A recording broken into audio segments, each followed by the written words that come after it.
အားလုံးပဲမင်္ဂလာပါဒီနေ့ဗီဒီယိုမှာကျွန်တော်ကမြေရှားသတ္ထုနဲ့ပတ်သက်ပြီးတော့ပြောပြပေးသွားမှာဖြစ်ပါတယ်ဆိုတော့မြေရှားသတ္ထုလို့ကျွန်တော်ပြောလိုက်တယ်နော်ဆိုတော့မိတ်ဆွေတို့အနေနဲ့ဒီမြေရှားသတ္ထုဆိုတဲ့အကြောင်းကိုဘယ်နေရာတွေကနေပြီးတော့ကြားခဲ့မိတာရှိလဲအခုဆိုရင်လည်းကျွန်တော်တို့အင်တာနက်မှာဗီဒီယိုတွေလည်းတက်လာကြတယ်ပေါ့နော်မြေရှားသတ္ထုနဲ့ပတ်သက်ပြီးတော့ဗီဒီယိုတွေအများကြီးတက်တယ်နောက်တစ်ခုကကျွန်တော်တို့ဒီမှာသတင်းတွေမှာအဓိကတော့သတင်းတွေမှာပေါ့နော်ဘယ်နိုင်ငံကတော့ဘယ်နိုင်ငံကနေမြေရှားသတ္ထုတွေလိုချင်တယ်ပေါ့အဲ့ဆိုတော့ဒီမြေရှားသတ္ထုဆိုတဲ့အားကြီးကဘာကြီးကိုပြောတာလဲမြေရှားသတ္ထုအောင်ဘာကြောင့်အရေးပါနေရတာလဲအဲ့ဒါမျိုးကျွန်တော်ဒီနေ့ဗီဒီယိုမှာ podcast အနေနဲ့ကျွန်တော်တို့ဆွေးနွေးသွားမှာဖြစ်ပါတယ်ဟုတ်ကဲ့ပါအဲ့ဆိုကျွန်တော်တို့ဘာမှမသိရတဲ့သူတယောက်အနေနဲ့မြေရှားသတ္ထုဆိုတာကအရန်ရှားပါတဲ့သတ္ထုတို့လိုမျိုးကျွန်တော်အရင်တော့ထင်မိရပေါ့နော်မြေကြီးထဲမှာကျွန်တော်တို့ဒီအရန်ရှားတဲ့သတ္ထုတစ်ခုလိုပဲကျွန်တော်ထင်ခဲ့တာမြေရှားသတ္ထုဆိုတော့ပေါ့နော်မြေရှားသတ္ထုဆိုတော့ရေနံလိုမျိုးလားဘယ်လိုမျိုးလဲဘာတွေအတွက်လောက်တာလဲဒါအများကြီးတွေးမိခဲ့တယ်ပေါ့နော်ဆိုတော့ကျွန်တော်လေ့လာကြည့်တဲ့အခါမှာအဲ့လိုမဟုတ်နေပါဘူးဆိုတော့ဘာဖြစ်လို့နိုင်ငံတွေကလည်းလူချင်းတွေကလည်းဆိုတာလည်းကိုကိုပြပြလည်းကျွန်တော်သိသွားတယ်ပေါ့နော်တကယ်တမ်းကမြေရှားသတ္ထုဆိုတာကကြတော့အင်္ဂလိပ်လိုကကြတော့ rare earth ပေါ့နော် rare ဆိုတာရှားပါတော့ earth ကမြေကြီးပေါ့ရှားပါတော့မြေကြီးပေါ့နော်အဲ့ဒါကိုကျွန်တော်မြန်မာလိုပြန်လိုက်တဲ့အခါကျတော့မြေရှားပေါ့နော်အဲ့လိုမျိုးသွားတာပါအဓိကကတော့သူကသတ္ထု dressing သူက18အုပ်စုကိုသူကညင်ညွှန်းချင်တာဖြစ်ပါတယ်ဒီမြေရှားသတ္ထုလို့ပြောရတဲ့မှာတကယ်တမ်းကတော့တစ်မျိုးတည်းမဟုတ်ပေါ့နော်ဒါသတ္ထု dressing 18အုပ်စုတောင်ရှိပါတယ်ဆိုတော့အဲ့ဒီဟာတွေကကျွန်တော်တို့ဒီလိုချင်နေတဲ့နိုင်ငံတွေကိုပြောပါဆိုရင်တော့အခုလက်ရှိ American ပြီးရင်တရုတ်ပြီးရင်တော့ Russia ပေါ့နော်အဲ့လိုမျိုးနိုင်ငံကြီးတွေကလိုချင်နေကြပါတယ်အဓိကဆိုရင်တော့ American ကဆိုရင် Ukraine ကနေပြီးတော့သူတို့မြေရှားသတ္ထုတူးဖော်ခွင့်ကိုကျွန်တော်တို့ဒီတောင်းဆိုခဲ့တယ်ပေါ့နော်ပြီးခဲ့တဲ့ဒီ Donald Trump နဲ့ဒါသမ္မတဒီ Ukraine သမ္မတနဲ့တွေ့တဲ့အခါတုန်းကအခြေတင်နေဖြစ်ခဲ့တော့ကလည်းအဲ့ဒီမြေရှားသတ္ထုကိုတောင်းဆိုခဲ့တာပါ American ဘက်ကပေါ့နော်ယူကရိန်းကတော့ American ကကွယ်မှုကိုလိုချင်တယ်ပေါ့ American ကယူကရိန်းစီကနေမြေရှားသတ္ထုကိုတောင်းခဲ့တာအဲ့လိုမျိုးပေါ့ဆိုတော့ကျွန်တော်မြန်မာနိုင်ငံမှာကြာတော့လေဒီတရုတ်ကနေပြီးတော့ကျွန်တော်မြန်မာနိုင်ငံတွင်းထဲကိုဝင်ပြီးတော့မြေရှားသတ္ထုတွေကိုတူးဖော်မှုတွေလုပ်နေတာပေါ့တနည်းအားဖြင့်မြေရှားသတ္ထုကိုကျွန်တော်နိုင်ငံစီကနေပြီးတော့ယူကျင်နေတာပါဒီလိုမျိုးနိုင်ငံကြီးတွေကယူကျင်နေရတဲ့မြေရှားသတ္ထုကဘာအတွက်ကြောင့်များရေးကြည့်နေရတာလဲဒီမြေရှားသတ္ထုကရောဘယ်နေရာတွေမှာအသုံးဝင်တာလဲဒါတွေကိုကျွန်တော်တို့ဒီနေ့ podcast မှာသိသွားမှာဖြစ်ပါတယ် Okay ဆိုတော့ပထမအဆုံးမေးခွန်းအနေနဲ့ကတော့မြေရှားသတ္ထုဆိုတာဘာလဲမြေရှားသတ္ထုဆိုတာကတော့ကျွန်တော်အပေါ်မှာပြောခဲ့တယ်လို့ပဲသူကတော့သတ္ထု dressing 18အုပ်စုဖြစ်ပါတယ်အဓိကကတော့ဘာတွေပါလဲဆိုရင်တော့ကျွန်တော်ပြပြပေးမယ်အဓိကကတော့သူကပေါ့နော်ကျွန်တော်ဒီမှာ Syrian ပြီးရင်တော့Neodymium ပြီးရင် Lithium စတဲ့အဲ့လိုမျိုးသတ္ထု dressing အုပ်စုတွေပါဝင်တဲ့အ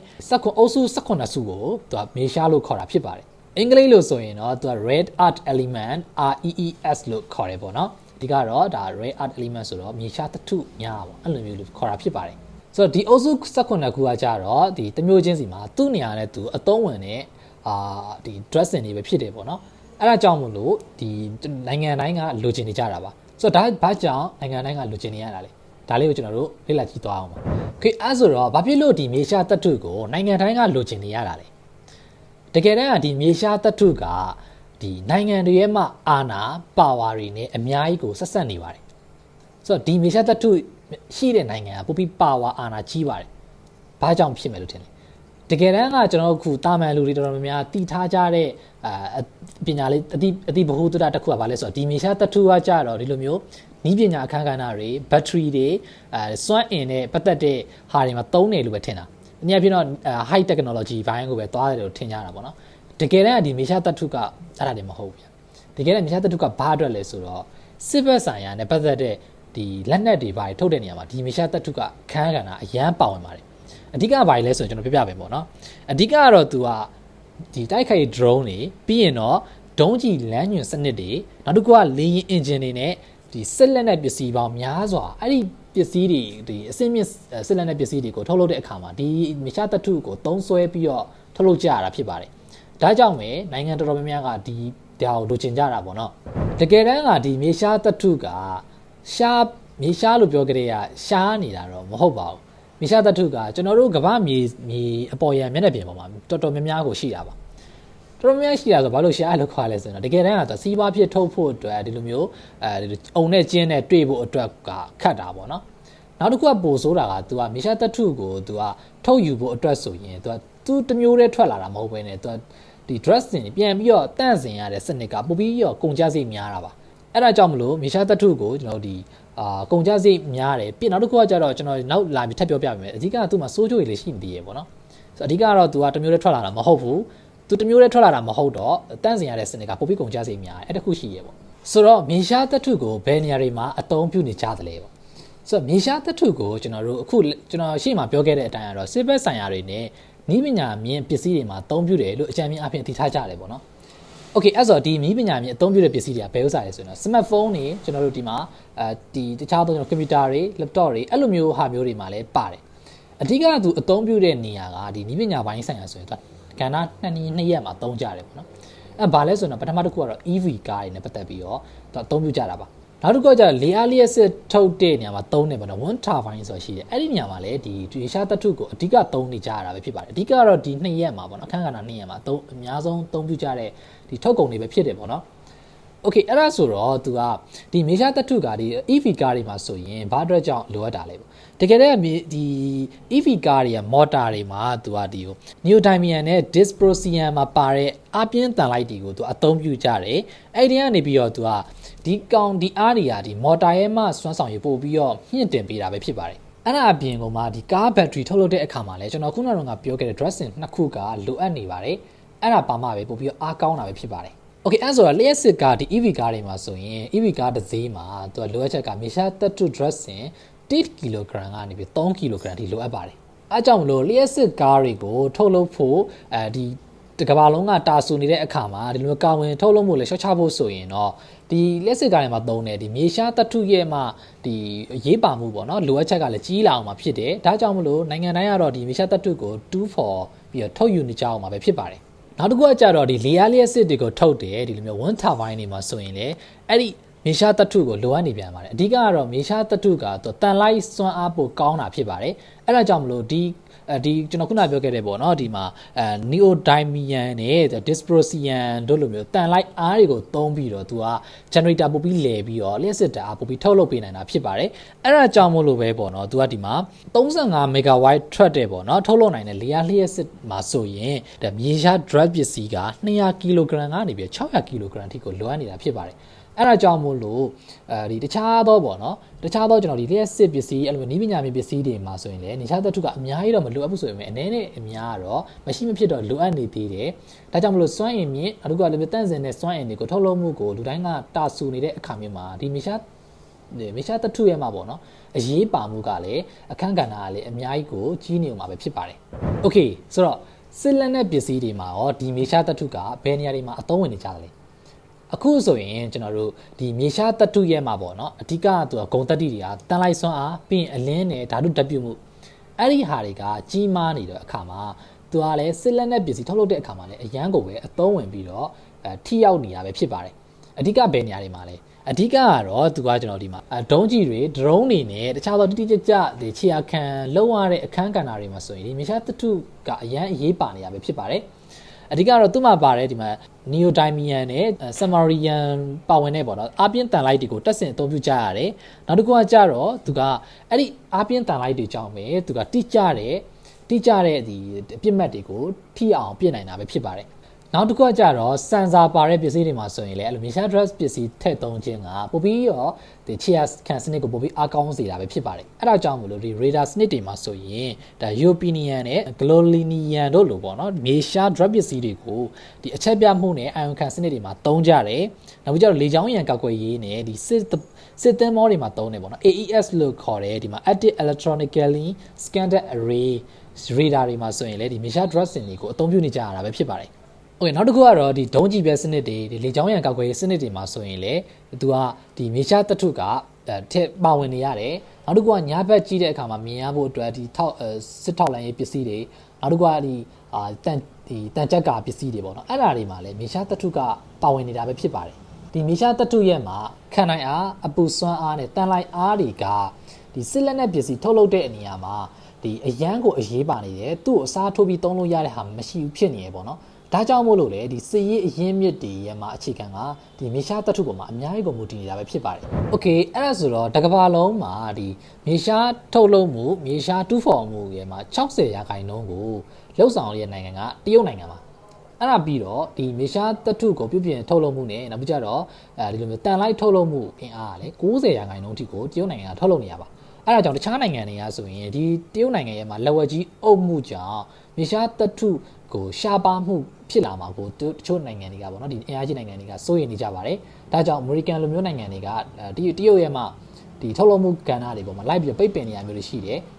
လက်ဦးမှုရယူနေရမျိုးတွေရှိတယ်ပေါ့နော်โอเคဒါဆိုရင်တော့ဒီလောက်ဆိုရင်တော့ဒီမေရှားတထုကဘာကြောင့်နိုင်ငံတွေအကြားထဲမှာအရန်ကိုပဲဒီအရေးကြီးနေတယ်လေဘာကြောင့်နိုင်ငံတိုင်းကလိုချင်နေကြတယ်လဲဆိုတော့ထင်သာမြင်သာရှိတော့လောက်ပြီးထင်ပါတယ်โอเคနောက်တစ်ပိုင်းကတော့ကျွန်တော်ဒီ American ကနေပြီးတော့ Ukraine စီကနေပြီးတော့ယူဂျင်ရဲ့မေရှားတထုကြောင့်ပြပြပေးမယ်ပေါ့နော်โอเคဒါကတော့ပေါ့နော်ဒီ American သမ္မတနဲ့ဒါဒီUkraine သမ္မတတို့နှစ်ဦးတွေ့ဆုံပြီးတော့သူတို့ဒီအစည်းအဝေးလုပ်ကြတယ်အဲ့ဒီခါမှာအကုန်လုံးလဲတည်သွားကြပါတယ်ဘာလဲဆိုတော့အခြေတင်စကားများကြတယ်ပေါ့နော်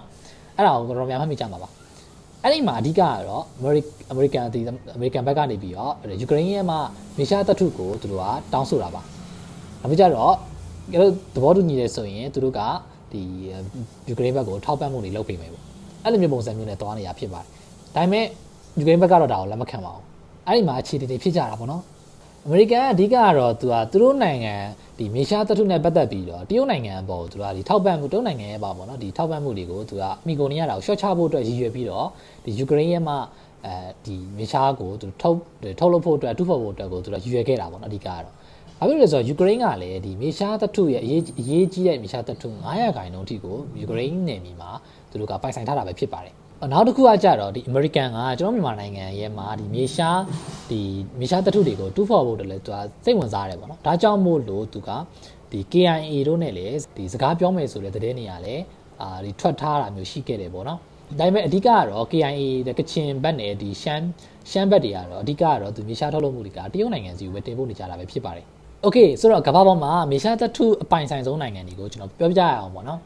်ကမ္ဘာပေါ်မှာမေရှားတထုပိုင်ဆိုင်မှုကတော့အနေအများကတော့နိုင်ငံတစ်နိုင်ငံနဲ့တစ်နိုင်ငံမတူညီပါဘူးနောက်ပြီးတော့ထုတ်လုပ်တဲ့နိုင်ငံချင်းလည်းမတူဘာဖြစ်လို့လဲဆိုတော့သူတို့သတ်မှတ်ထားတဲ့ဒီနှုန်းကလည်းမတူလို့ပေါ့နော်ဘာဖြစ်လို့ဆိုတော့ဒီမေရှားတထုမှာထုတ်လုပ်ပြီးဆိုရင်သူကသဘာဝပတ်ဝန်းကျင်ကိုအများကြီးထိခိုက်နိုင်ပါတယ်ဒါပေမဲ့အခုလက်ရှိမှာတော့ထုတ်လုပ်မှုလည်းအများဆုံးပိုင်ဆိုင်မှုလည်းအများဆုံးပြောပါဆိုရင်တော့တရုတ်နိုင်ငံပါတရုတ်နိုင်ငံကတော့အများဆုံးပဲဖြစ်ပါတယ်သူတို့နိုင်ငံထဲမှာလည်းတူးတယ်မြန်မာနိုင်ငံမှာလည်းလာပြီးတော့တူးနေပါတယ်အဲ့ဒီမှာ investing new network INN အရာပေါ့နော်တထုတိုက်အများဆုံးပိုင်တဲ့နိုင်ငံတွေကတော့နိုင်ငံတရုတ်နိုင်ငံဘရာဇီးအိန္ဒိယဩစတြေးလျရုရှားပြီးရင် Vietnam American နဲ့ Greenland တို့ပဲဖြစ်ပါတယ်ဒါပေမဲ့သူတို့ကတော့တထုတိုက်အများဆုံးဆိုပေမဲ့သူတို့နိုင်ငံထဲမှာတထုတူပုံမှုအများဆုံးမဟုတ်ပါဘူးကျွန်တော်တို့နိုင်ငံဆိုရင်လေဒီလိုမျိုးမြေချတထုတိုက်ပေါ့နော်အများဆုံးစည်ရင်းထဲမှာမပါဘူးဆိုပေမဲ့တထုတူဖော်မှုကတော့အများဆုံးစည်ရင်းထဲမှာပါနေပါတယ်2024ခုနှစ်ကဒီ investing new network ပေါ့နော် INN ရဲ့စည်ရင်းများအရာပေါ့နော်မြန်မာနိုင်ငံတော်တွင်းမှာဒီမြေချတထုတူဖော်မှုကကမ္ဘာနံပါတ်နဲ့ဆိုအဆင့်3မှာရှိပါတယ်ဆိုတော့တဘာဝပတ်ဝန်းကျင်ထိခိုက်မှုကတော့ပြောလို့တောင်တွေးလို့တောင်မရဘူးပေါ့နော်သို့တော့တရုတ်နိုင်ငံကလက်ဝဲကြီးအုပ်ထားတာဖြစ်တဲ့အတွက်ဒီဒေသခံတွေအတွက်အကျိုးခံစား권ကတော့နည်းပါတယ်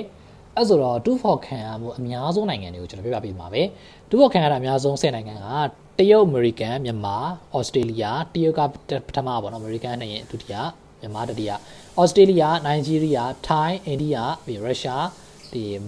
မက်ဒါဂတ်စကာနိုင်ငံနဲ့ဗီယက်နမ်နိုင်ငံတို့ပဲဖြစ်ပါတယ်ဟုတ်ပြီနော်အဲ့နိုင်ငံတွေကတော့2-4မှုအများဆုံးနိုင်ငံတွေပါဆိုတော့မြန်မာနိုင်ငံရဲ့မှာဘယ်ဒေသတွေမှာမြေချတထုအများဆုံးရှိနေကြလဲပေါ့မြန်မာနိုင်ငံရဲ့မှာဒေသတွေကတော့ဒီမှာကချင်ပြည်နယ်ပန်ဝါဒေသမှာဆိုရင်အများဆုံးတွေ့ရတယ်နောက်တစ်ခုကကျတရုတ်မြန်မာနယ်စပ်ပန်ဝါမြေရှားတထုမှာမြေရှားလောက်ကွက်ပေါင်း300နီးပါးရှိတယ်လို့ဆိုပါတယ်နောက်တစ်ခုကအဲ့ဒီဒေသတွေမှာဆိုရင်ဒါကချင်ပြည်နယ်အထူးဒေသ1မှာဆိုရင်မြေရှားတထုပေါင်းထုတ်လုပ်တာတော်တော်များတယ်အများဆုံးဖြစ်တယ်ပေါ့နော်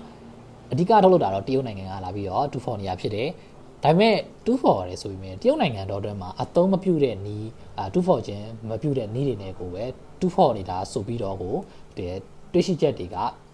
ကတွေ့ရှိတဲ့အဖွဲ့တွေကထုတ်ပြန်ထားတာမျိုးရှိတယ်ပေါ့နော်မြန်မာနိုင်ငံမှာတခြားဒေသတွေမှာမြေရှားတထုရှိတဲ့ဒေသတွေကိုပြောပါဆိုရင်တော့ကချင်ပြည်နယ်ထဲမှာဆိုရင်တော့ဖားကန်ဒေသတဝိုင်းမှာနောက်ပြီးတော့မြကြီးနားဒေသတဝိုင်းရှမ်းပြည်နယ်မှာဆိုရင်တော့မိုးကောင်းကျိုင်းတုံမြို့နယ်တဝိုင်းနဲ့မန္တလေးတိုင်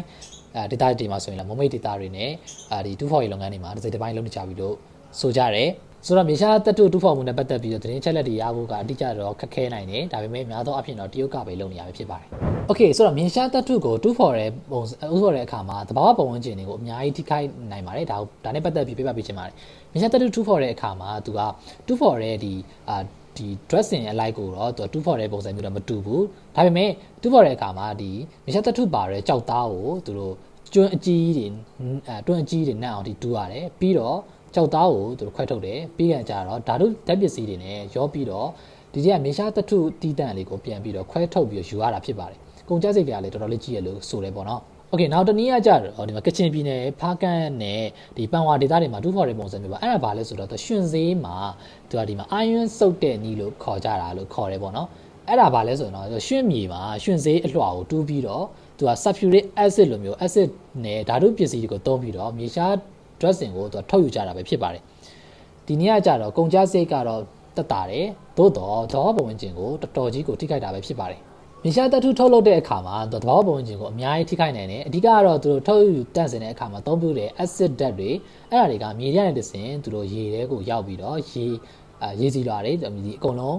ခန်းချောက်ပျက်စီးတာမျိုးဖြစ်နိုင်တယ်နောက်တစ်ခုကကြတော့မြေရှား dressing မှာမြေရှားတထုမှာပေါ့နော်ပါဝင်တဲ့ uranium လိုမျိုး radio တတုကြွဓာတ်တွေကမြေချောင်းအင်းရိုင်နေတဲ့ရောက်သွားခဲ့မယ်ဆိုရင်ရင်တွေတက်တဝါတွေအတွက်အသက်အန္တရာယ်တွေထိခိုက်နိုင်တာမျိုးရှိပါတယ်မြေရင်တက်တဝါတွေပြုံးထိနိုင်မှာဖြစ်တယ်ပေါ့နော်မြေရှားတတုတူးဖော်တဲ့အခါမှာသူကမြေစီလွာကိုအပေါ်ယံမြေစီလွာကိုဖယ်ရှားပြစ်ရတယ်ဒါကြောင့်အဲ့ဒီမြေစီလွာတွေကြောင့်သူကဒီမြေပြိုကျမှုတွေလည်းအများကြီးဖြစ်နိုင်တယ်နောက်တစ်ခုကကြတော့ကြံရှိခဲ့တဲ့ဓာတ်ပစ္စည်းကြောင့်လည်းအဲ့မြေတွေကလုံးဝဒီမြေစီလွာမရတော့တာမျိုးတွေစိုက်ပျိုးလို့မရတော့တာမျိုးတွေဖြစ်သွားပါတယ်နောက်တစ်ခုကတူးဖော်ပြီးဆိုရင်လည်းဘေးပတ်ဝန်းကျင်မှာရှိတဲ့ဒီတက်တော်တွေဒါတွေတက်တွေကိုအကုန်ခုတ်ပြီးတော့တူးဖော်ရတာဖြစ်တဲ့အတွက်တောပြုံးမှုတွေလည်းဖြစ်တယ်တောင်တွေလည်းပြုံးနေပေါ့နော်တူးဖော်တဲ့အခါမှာလည်းကြောက်သားတွေကိုချိန်ခွဲရတာဖြစ်တဲ့အတွက်ဒီလေထုညဉ့်ညံ့မှုလည်းအများကြီးဖြစ်စေပါတယ်နောက်တစ်ခုကတော့ဒီမှာတူးဖော်တဲ့အခါမှာစွန့်ပစ်ပစ္စည်းတွေကိုစနစ်ကြကြနာနာနဲ့မပစ်တာမျိုးတွေရှိတယ်ရေဒီယိုတတုတွက်ကြွတယ်အများကြီးပါဝင်တယ်ဒါကြောင့်မလို့အဲ့ဒီ data မှာရှိတဲ့လူတွေနဲ့တက်တဝါတွေအတွက်အများကြီးကိုပဲထိခိုက်ရပါတယ်ပေါ့ဟုတ်ကဲ့ပါဆိုတော့ဏီကုန်းအနေနဲ့ဆိုရင်တော့မြေရှားတတုကဘာကြောင့်ဒီနိုင်ငံကြီးတွေလိုချင်ကြတယ်လေဆိုတာသိကြပြီရှင်ねအဓိကတော့စီးရေးကဏ္ဍတွေအခုကျတော့ဒီလျှက်စစ်ပစ္စည်းနဲ့ပတ်သက်ပြီးတော့ EV ကားထုတ်လုပ်မှုတွေလျှက်စစ်ထုတ်လုပ်မှုတွေအတွက်အရေးပါတာမျိုးကြောင့်မြေရှားတတုကနိုင်ငံတိုင်းကလိုချင်နေကြပဲဖြစ်ပါတယ်သို့တော့ကျွန်တော်အခုခေတ်မှာကာဗွန်ထုတ်လုပ်မှုရှော့ချဖို့အရေးတွေလေထုညဉ့်ညံ့မှုတွေဒါတွေအကုန်လုံးရှော့ချဖို့အတွက်ဒီလိုမျိုး EV ကားလိုမျိုးတန့်စင်တဲ့လျှက်စစ်ကိုထုတ်လုပ်ဖို့အတွက်လိုအပ်နေတဲ့ဒီမြေရှားတတုကြောင့်မြေရှားတတုတူးဖော်မှုကတော့အများကြီးကိုမြင်မလာအောင်မယ်လို့ပဲထင်ပါတယ်အဓိကတော့ကျွန်တော်မြန်မာနိုင်ငံမှာထုတ်လုပ်မှုကတော့တော်တော်ကိုထိတ်ဆုံးနံပါတ် top 3ဆိုတာတော်တော်ကိုများပါတယ်ဟုတ်ကဲ့ပါဆိုတော့မိတ်ဆွေတို့ရောဒီမြေရှားတတုနဲ့ပတ်သက်ပြီးတော့ဘယ်လိုမျိုးထင်လဲကိုထင်တဲ့အမြင်လေးတွေကို comment မှာရေးခဲ့ပါအောင်နောက်တစ်ဗီဒီယိုမှာထပ်တွေ့ပါမယ်ကျွန်တော်ကြည်စိုးဝင်းပါ